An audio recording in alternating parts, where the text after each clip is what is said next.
La pluie et le froid peuvent être des freins à l'utilisation du vélo. Pourtant, certains pays pluvieux sont les premiers utilisateurs de ce dernier. Remontons un petit peu en arrière en 1973 lors du choc pétrolier aux Pays-Bas. Face au prix du carburant qui explose, le gouvernement cherche une solution abordable pour la population. En plus des pistes cyclables aménagées, le gouvernement annonce les dimanches sans voiture afin de préserver les réserves de pétrole et convaincre sa population des bienfaits notamment économiques du vélo. La mesure n'a duré qu'1 an mais a servi à changer les mentalités. 50 ans plus tard, ce sont 36% des trajets des Pays-Bas qui sont réalisés en vélo. Et oui, aux Pays-Bas, malgré les intempéries, le vélo est le mode de transport le plus courant pour les petits trajets du quotidien. C'est parfois difficile, mais le vélo représente une solution simple contre la sédentarité en alliant moyens de transport et activité physique.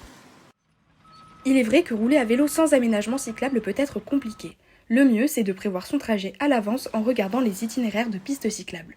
Depuis quelques années, de nombreuses villes augmentent considérablement leurs équipements cyclables.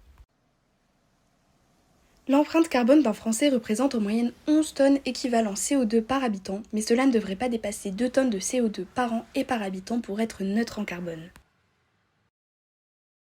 Les mobilités douces comme le vélo sont un excellent levier qui permet au plus grand nombre d'agir à son échelle, que ce soit pour son portefeuille, sa santé, mais aussi notre planète.